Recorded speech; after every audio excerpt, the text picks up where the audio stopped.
Olá, queridos. Sejam bem-vindos a mais uma aula de geografia. Hoje vamos falar sobre a globalização e os seus efeitos, ok? Vamos lá. Então, olha só, queridos. Quando a gente fala em globalização, o que vem à nossa mente?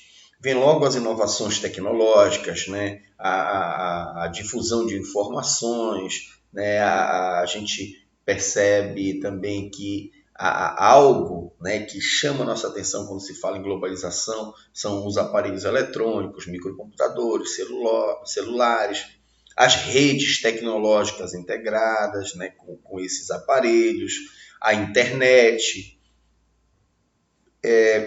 o correio eletrônico, aplicativo de mensagem, tudo isso que nós acabamos de falar, isso vai revolucionar o modo como as pessoas se relacionam com o mundo.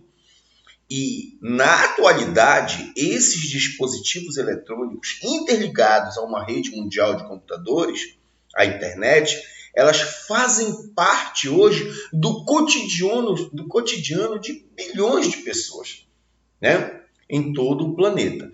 Então, hoje, né, o nosso cotidiano ele está entranhado, né, com esses aparelhos, com essas relações, né, que são inerentes ao processo de globalização.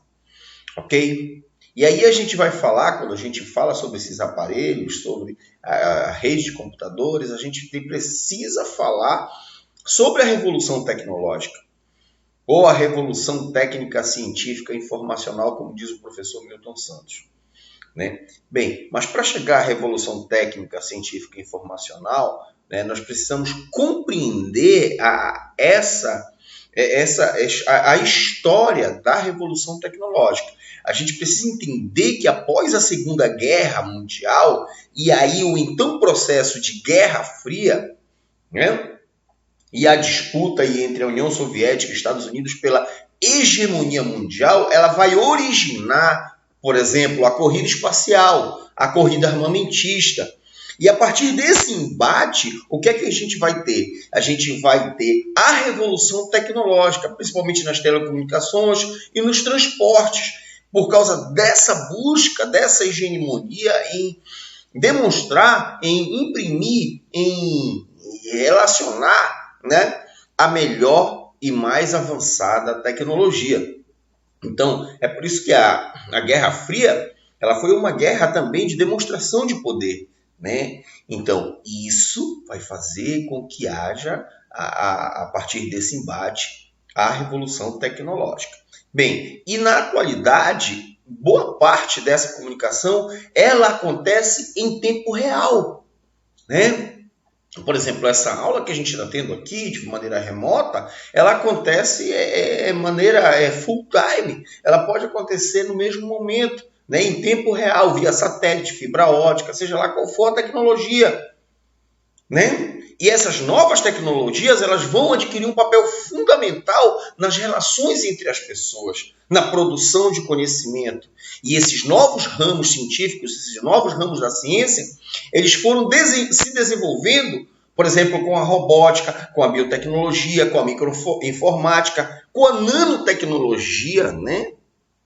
Então, isso tudo, esse processo, é que a gente vai chamar de revolução tecnológica.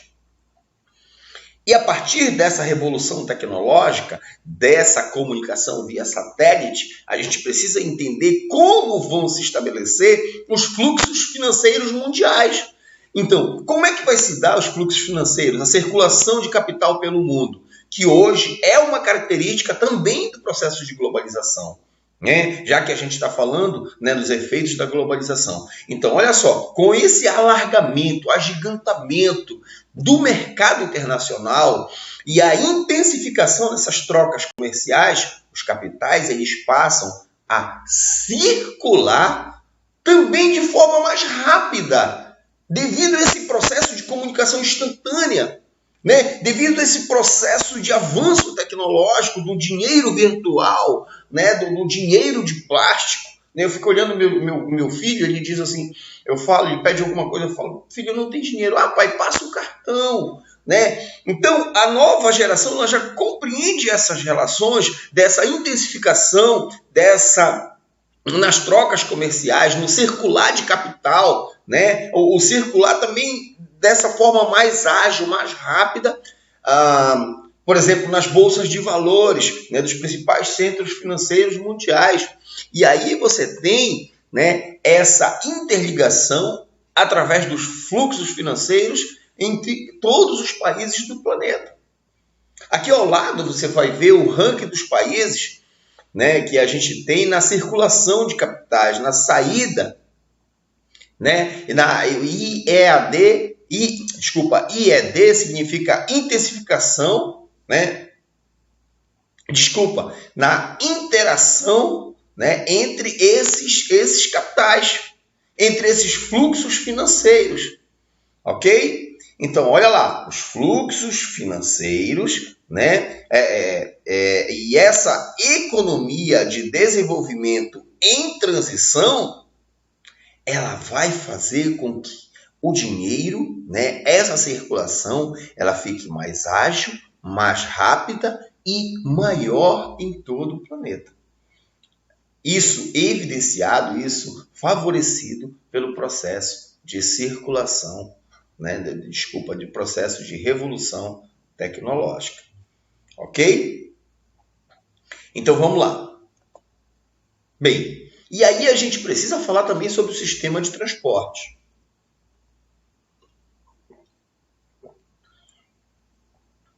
Ok? E como se dá hoje o sistema de transporte? Bem, lá no tempo da professora Raimundinha, nós aprendemos que o transporte acontece, né, de várias formas. Quais os principais tipos de transporte? Ferroviário, marítimo, rodoviário e aeroviário, né? Então, esses principais tipos de transporte de mercadorias e de pessoas, eles vão se agigantar, eles vão se revolucionar a cada dia, né? Por exemplo, hoje, deixa eu pensar aqui. Por exemplo, os enormes navios petroleiros. Eles carregam centenas de milhares de toneladas de petróleo. E esses navios, né, imagina essas trocas comerciais desse grande volume, ela não seria possível sem essa evolução do sistema de transporte. Os navios que transportam grãos, né, os graneleiros famosos, né, a grande quantidade de grãos que eles transportam. No caso da soja, como ela sai daqui, né, a mercadoria que ela é transportada, por exemplo, além desses navios, elas são transportadas através dos containers. Vocês já viram isso? Né? Vocês já viram esse transporte? Nós já falamos sobre isso, inclusive, sobre esse transporte através de containers, que são aqueles recipientes de metal ou de madeira, né? Mas normalmente é de metal e de diversos tamanhos. E essa utilização ela vai se ampliar a partir da década de 80. E esses containers eles podem ser carregados por diferentes tipos de transporte, tanto ferroviário como marítimo, rodoviário e até aeroviário existe o transporte. Existe essa logística de transporte utilizando os containers. Aí ao lado você pode ver como essa logística funciona. Ok? Bem, como efeito do processo de globalização, precisamos também falar sobre a globalização da cultura, sobre o multiculturalismo. Se você perceber aqui nessa imagem, né, nessa charge, você tem aqui cidadãos aí de diversas aparências, né, diversas, né, com várias roupas, várias formas de se vestir, passam por esse túnel aí que representa o processo de globalização e sai todo mundo igual, todo mundo único, unificado, né? E é mais ou menos assim que acontece no processo de multiculturalização, né? O multiculturalismo. Os meios de comunicação, que nós acabamos de falar, a internet, o cinema, principalmente, né, a televisão, eles ajudam a difundir a cultura ocidental, né, a nossa cultura. E essa cultura ela vai se impor aos países e sociedades com costumes diferentes, valores diferentes, crenças diferentes. E ele vai promover, em muitas vezes, essa uniformização cultural que você está vendo nessa imagem, né? Em que os valores dominantes dessa cultura ocidental ele vai se sobrepor às culturas locais. É um processo drástico, é como se fosse um rolo compressor, né? Esse processo de multiculturalismo, de globalização da cultura, ok? Bem, também como efeito do processo de globalização, nós já iniciamos a falar sobre a informação em tempo real. Ok?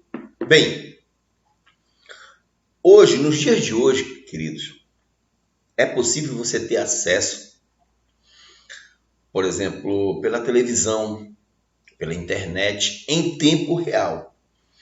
Os acontecimentos que vão ocorrer em qualquer lugar do mundo, eles são transmitidos simultaneamente para as mais diversas partes do planeta. Eu lembro que meu pai estava falando, né, como é que era no início, logo no surgimento da televisão, quando ela chega aqui no Brasil, como era a transmissão da Copa. Os jogos aconteciam, aí vinham gravados, aí 2 dias, 2 dias depois, eles assistiam os jogos. Quer dizer, olha só a graça, o cara já sabia, já chegava com o resultado e assistia o jogo, mas era a diversão. Hoje, essas informações full time, né, em tempo real, ela vem como consequência desse imediatismo, né, entre a ocorrência do fato e a sua divulgação. Nós temos assim uma sensação, aquela sensação de estar vivendo em um mundo em que tudo acontece ou no rádio, ou na tela da nossa televisão, ou no tablet, no smartphone, ou no computador, embora existam desigualdades, né, nesse acesso. Por exemplo, nem todo mundo tem essa sensação que eu acabei de falar. Por quê? Porque esse acesso aos meios de informação, ele não é total, né? Nós temos, né, boa parcela da população que são excluídas desse processo da globalização da informação, né, pela sua falta de acesso. Vamos lá. Bem, como consequência também do processo de globalização, nós temos a sociedade consumista. Nós, né, a nossa sociedade de consumo, né, que somos nós que somos incentivados a consumir cada vez mais, tanto mercadorias como serviços. Então, as empresas, elas procuram manter o seu consumo em ascensão, né, para que o seu lucro cresça cada vez mais, progressivamente. O objetivo maior do capitalismo não é o lucro cada vez maior. Então, olha lá, então as empresas têm que manter essa sociedade de consumo. E quanto mais crescer essa sociedade de consumo, melhor para as empresas. Então, e como se cria essa sociedade de consumo? Principalmente através da publicidade, através, né, dos comerciais de televisão, de internet. As empresas, elas criam, elas geram a necessidade em nós, né, e o desejo de obter os novos bens de consumo. Você quer ver? Olha lá, você está assistindo televisão, aí de repente passa aquele comercial, você está com sede, tem água na sua geladeira, mas de repente passa aquele comercial da Coca-Cola, né? Aquela garrafa bem gelada, suando, e você olha, de alguma forma você vai dar um jeito, se não tiver liso, né? O que não é difícil, você vai dar um jeito de comprar uma Coca-Cola, tomar uma Coca-Cola bem gelada. Por quê? porque a mídia gerou essa necessidade em você. Né? Aquela palavrinha mágica, lembra? Promoção, liquidação, isso gera essa necessidade de consumo em você, em nós. E qual o objetivo? O objetivo é aumentar o lucro cada vez mais. E cada vez mais os produtos que a gente consome, eles vêm reduzindo o tempo de vida útil dessas mercadorias. Ou seja, eles duram cada vez menos. Por quê? Que é para você comprar de novo. Então, dura menos, você precisa comprar de novo. Você quer ver? Hoje, por exemplo, são coisas quase que extintas, a não ser pelo tio Todinho lá, que conserta ventilador, por exemplo. O cara que conserta ventilador, o cara que conserta ferro elétrico, o cara que conserta esses aparelhos de eletrodomésticos, que hoje já tem uma vida curtíssima, e você vai comprar outro tranquilo. Você não vai se dar tempo em mandar consertar, porque às vezes não tem a peça, não tem quem conserte, né? Então, é assim que se gera a sociedade de consumo, ok? E aí, agora há pouco, nós falamos sobre a desigualdade no acesso à informação, o que também gera uma desigualdade no acesso ao consumo. É uma exclusão total. Então, o padrão de consumo ele é bastante desigual. Países ricos, em decorrência do alto poder aquisitivo da população, o que é que a gente tem? A gente tem uma grande oferta de bens e serviços. E o crescimento do mercado de luxo, de produtos sofisticados, que são inacessíveis à maioria da população. E aí é que gera a desigualdade no acesso ao consumo.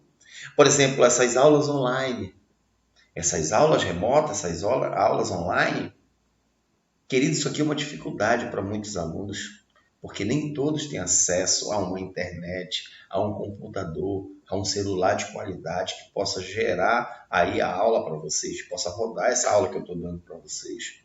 E aí você dá uma olhada nessa charge aí acima. Festa da globalização, seja bem-vindo. Os pobres que estão à porta, entrada de serviço, ou seja, não pode entrar pela porta principal, não pode participar do melhor da festa. Ok, queridos? Beleza? Obrigado pela atenção de vocês. Obrigado mesmo. Espero que vocês tenham curtido, aproveitado. Beijo no coração de vocês. Até logo!